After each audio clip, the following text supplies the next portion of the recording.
कोलकाता की रातें हमेशा ही कुछ अनकही कहानियां समेटे रहती है। उस सर्द रात में जब मैं अपनी असफलताओं के बोझ तले दबी हुई, दिल में एक अजीब सी बेचैनी लिए एक गुमनाम गली से गुजर रही थी, तभी मैंने उसे देखा। रिक्शे की पिछली सीट पर एक पुराने से बोरे के नीचे कुछ छिपा हुआ था। एक अजीब सा उभार जो साधारण रिक्शा वालों की सवारी में कभी नहीं दिखता। मेरी आंखें उस रहस्यमयी बड़े यंत्र पर अटक गई और उस पल मुझे नहीं पता था कि ये मेरी जिंदगी को हमेशा के लिए बदलने वाला है। मैं खुद को रोक नहीं पाई उस रिक्शा वाले की जिंदगी में झांकने से, जो शायद मेरे ही इंतजार में खड़ा था। नमस्ते दोस्तों, और हमारे चैनल पर आपका हार्दिक स्वागत है। उम्मीद है आप सभी हेडफोन लगाकर इस कहानी में पूरी तरह डूबने के लिए तैयार होंगे। आज हम आपको एक ऐसी प्रेम कहानी सुनाने जा रहे हैं जो समाज की हर दीवार को तोड़ती हुई दिलों को जोड़ने की एक अनूठी दास्तान है। तो अपनी आंखें बंद करें, हेडफोन लगाएं और इस भावनात्मक यात्रा पर हमारे साथ चलें। स्नेहा बैंगलोर से आई एक महत्वाकांक्षी चित्रकार थी, जिसके सपनों में रंग तो बहुत थे, पर जिंदगी की कैनवस पर अक्सर बेतरतीब धब्बे ही पड़ते थे।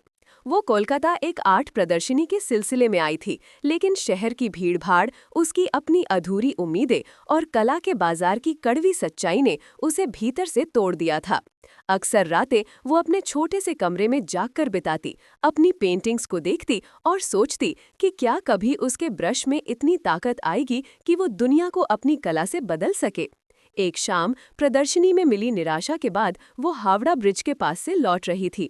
मन इतना भारी था, कदम भी ठीक से नहीं पड़ रहे थे।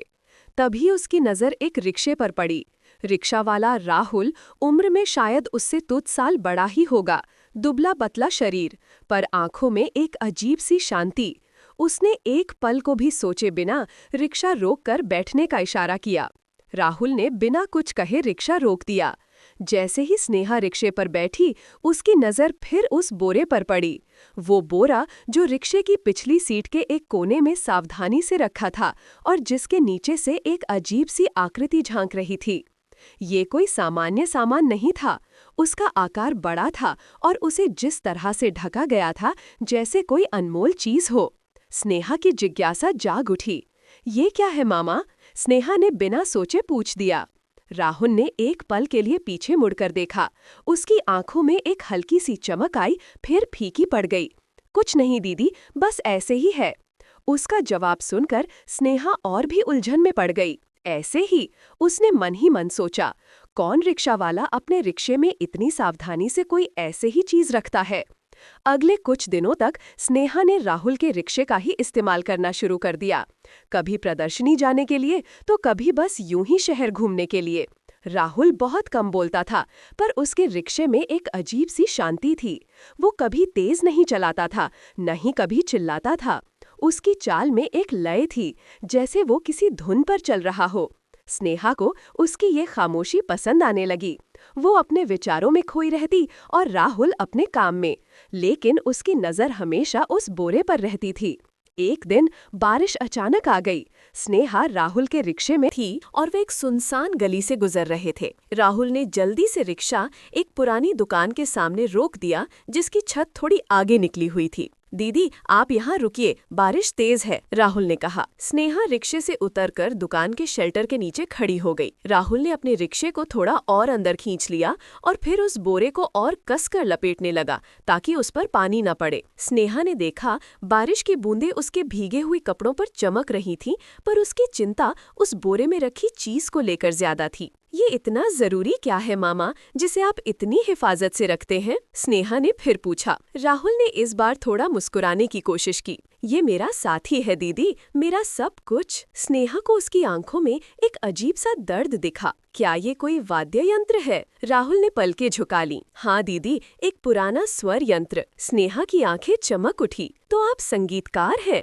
राहुल का चेहरा थोड़ा लाल हो गया। कभी था दीदी, अब बस रिक्शा चलाता हूँ। उसकी आवाज में एक गहरी उदासी थी जिसने स्नेहा के दिल को छू लिया। एक रिक्शा वाला जिसके अंदर एक संगीतकार छिपा था, ये उसके लिए किसी पेंटिंग से कम नहीं था। उस दिन के बाद स्नेहा और राहुल के बीच की खामोशी एक दोस्ती में बदल गई। स्नेहा अक्सर राहुल से उसके संगीत के बारे में पूछती। राहुल पहले तो झिझकता, पर धीरे धीरे वो अपनी कहानी सुनाने लगा। वो एक छोटे से गांव का रहने वाला था, जहां उसके पिता भी गायक थे। राहुल को बचपन से ही संगीत का शौक था। उसने एक अनोखा स्वर यंत्र बनाया था, जिसे उसने खुद ही डिजाइन किया था, बांस और तारों से, जो एक सितार और सारंगी का मिला जुला रूप था। उसकी आवाज में एक अजीब सी करुणा थी। वो कलकत्ता आया था संगीतकार बनने के सपने लेकर, पर घर की मजबूरियों और पिता की बीमारी ने उसे रिक्शा चलाने पर मजबूर कर दिया। उसका स्वर यंत्र अब बस उसकी रात की तन्हाई का साथी बन गया था। स्नेहा को राहुल की कहानी सुनकर बहुत दुख हुआ। वो एक कलाकार थी और वो समझ सकती थी कि अपने जुनून को छोड़ना कितना दर्दनाक होता है। वो राहुल को प्रेरित करने लगी, उसे फिर से संगीत शुरू करने के लिए कहने लगी। मामा, आपकी कला को यूं बर्बाद मत होने दीजिए, आपका स्वर यंत्र आपकी आवाज है, स्नेहा कहती। राहुल बस मुस्कुरा देता। अब कहाँ दीदी, इस पेट के लिए रिक्शा चलाना पड़ता है, संगीत से पेट नहीं भरता। एक रात स्नेहा अपने कमरे की बालकनी में बैठी थी। नीचे गली में हल्की सी रोशनी थी। तभी उसे एक मीठी उदास धुन सुनाई दी। वो धुन इतनी दिलकश थी कि स्नेहा अपनी कुर्सी से उठ खड़ी हुई। ये वही आवाज थी जो राहुल के स्वर यंत्र से निकल सकती थी। वो धीरे धीरे सीढ़ियां उतरकर गली में आ गई। थोड़ी दूर पर एक पुरानी इमारत के साए में राहुल बैठा था। उसके सामने उसका स्वर यंत्र रखा था और वो अपनी उंगलियों से उस पर एक ऐसी धुन छेड़ रहा था जो सीधे आत्मा में उतर रही थी। उसकी आंखें बंद थीं और उसके चेहरे पर एक ऐसी शांति थी जो स्नेहा ने कभी नहीं देखी थी। वो एक अलग ही दुनिया में था। स्नेहा खुद को रोक नहीं पाई। वो धीरे से उसके पास गई और वहीं बैठ गई। राहुल ने जब अपनी आंखें खोलीं तो स्नेहा को देखकर चौंक गया। दीदी, आप यहाँ? आपकी आवाज ने मुझे खींच लिया मामा, स्नेहा ने कहा। उसकी आंखों में आंसू थे। ये इतना खूबसूरत है। ये स्वर्ग से भी ज्यादा सुंदर है। राहुल ने अपना स्वर यंत्र नीचे रखा। बस यूं ही मन बेचैन था। ये सिर्फ यूं ही नहीं है राहुल, स्नेहा ने कहा। उसने पहली बार उसे उसके नाम से बुलाया था। ये आपकी पहचान है, ये आपकी आत्मा है। उस रात के बाद उनके रिश्ते में एक नया मोड़ आया। स्नेहा अब राहुल को मामा नहीं बुलाती थी, वो उसे राहुल बुलाती थी, और राहुल भी अब स्नेहा से थोड़ा खुल गया था। वे घंटों बातें करते, कभी राहुल के संगीत के बारे में, कभी स्नेहा की पेंटिंग के बारे में। राहुल ने स्नेहा को बताया कि उसका स्वर यंत्र सिर्फ एक वाद्य यंत्र नहीं था, बल्कि उसके पिता की आखिरी निशानी थी। उसके पिता ने भी ऐसे ही एक यंत्र पर अपनी कला का प्रदर्शन किया था। राहुल ने उसे अपनी पुरानी रचनाएं सुनाई, अपनी अधूरी धुनें सुनाई। स्नेहा ने उसे अपनी पेंटिंग दिखाई, अपने अधूरे सपने बताए। वे दोनों एक दूसरे में अपने टूटे हुए सपनों की परछाई देख रहे थे और एक दूसरे को जोड़ने की कोशिश कर रहे थे। स्नेहा को राहुल की सादगी, उसकी ईमानदारी और उसकी कला से प्यार हो गया था। ये सिर्फ एक संगीतकार के लिए सम्मान नहीं था, ये एक इंसान के लिए गहरा प्रेम था। उसे राहुल की आंखों में वो गहराई दिखी जो शहर के किसी चमकते हुए चेहरे में नहीं थी। राहुल भी स्नेहा की हिम्मत, उसकी समझ और उसके खुले दिल पर मोहित हो गया था।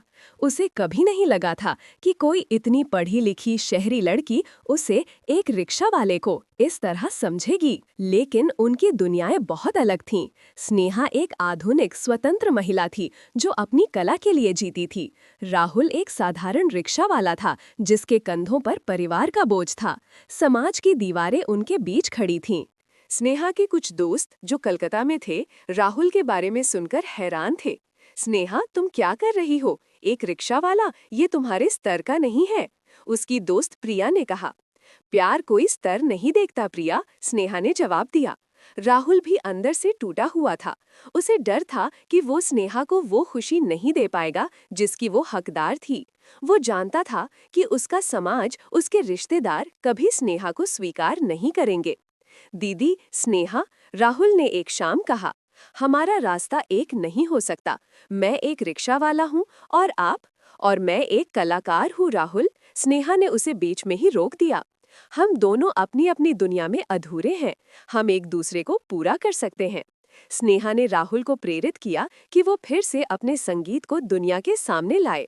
उसने एक छोटे से कैफे में, जहां अक्सर कला प्रदर्शनियां होती थीं, राहुल के लिए एक छोटा सा कार्यक्रम आयोजित किया। राहुल पहले तो बहुत डरा हुआ था, पर स्नेहा के विश्वास ने उसे हिम्मत दी। कैफे में कुछ लोग थे, स्नेहा के दोस्त, कुछ कला प्रेमी। राहुल ने अपने स्वरयंत्र को उठाया, उसकी उंगलियां तारों पर कांप रही थीं। उसने आंखें बंद की और एक धुन छेड़ दी। वो धुन इतनी शुद्ध, इतनी भावनात्मक थी कि पूरे कैफे में सन्नाटा छा गया। लोग मंत्रमुग्ध होकर उसे सुन रहे थे। उसकी आवाज में दर्द था, आशा थी, प्रेम था और एक टूटे हुए सपने को फिर से जोड़ने की कोशिश थी। प्रदर्शन सफल रहा। लोगों ने खड़े होकर तालियां बजाईं। स्नेहा की आंखें खुशी से भर आईं। राहुल के चेहरे पर एक अजीब सी चमक थी, जो उसमें पहले कभी नहीं देखी थी। उसने अपनी कला को फिर से जी लिया था। लेकिन उस रात एक और सच्चाई उनके सामने आई। प्रदर्शनी के बाद स्नेहा को बैंगलोर से एक बड़ा प्रस्ताव आया। एक प्रतिष्ठित आर्ट गैलरी ने उसकी पेंटिंग को खरीदने और एक एकल प्रदर्शनी आयोजित करने की पेशकश की थी। ये उसके जीवन का सबसे बड़ा अवसर था। राहुल ने जब ये सुना तो उसका दिल बैठ गया। वो जानता था कि स्नेहा अब उससे बहुत दूर चली जाएगी। ये आपके लिए बहुत अच्छा है स्नेहा, राहुल ने उदासी से कहा। लेकिन तुम? स्नेहा ने पूछा। मैं यहीं रहूंगा जहां मेरा भाग्य मुझे लाया है, राहुल ने जवाब दिया। स्नेहा बैंगलोर वापस चली गई। उसकी प्रदर्शनी सफल रही, उसे प्रसिद्धि मिली, पैसा मिला, पर उसके दिल में एक खालीपन था। राहुल की धुनें उसके कानों में गूंजती रहती थीं। वो राहुल को रोज फोन करती, पर उनकी बातें अक्सर अधूरी रह जातीं। दूरी और समाज का दबाव उनके रिश्ते पर भारी पड़ रहा था। राहुल भी अपनी रिक्शे की सीट पर बैठा अक्सर स्नेहा को याद करता। उसका स्वर यंत्र अब भी उसका साथी था, पर उसमें वो पहले जैसी धुन नहीं थी। एक दिन स्नेहा ने एक बड़ा फैसला लिया। उसने अपनी बैंगलोर की जिंदगी छोड़ दी। उसने अपने सारे पैसे राहुल के संगीत को बढ़ावा देने के लिए इस्तेमाल करने का फैसला किया। वो वापस कोलकाता आई, राहुल के पास। राहुल ने उसे देखकर अपनी आंखों पर विश्वास नहीं किया। स्नेहा, तुम यहाँ क्या कर रही हो? मैं अपनी जिंदगी की सबसे बड़ी पेंटिंग बनाने आई हूँ राहुल, स्नेहा ने कहा। तुम्हारे साथ, तुम्हारे संगीत के साथ। उसने राहुल को समझाया कि वे मिलकर एक संगीत अकादमी खोल सकते हैं, जहां वो गरीब बच्चों को संगीत सिखा सके।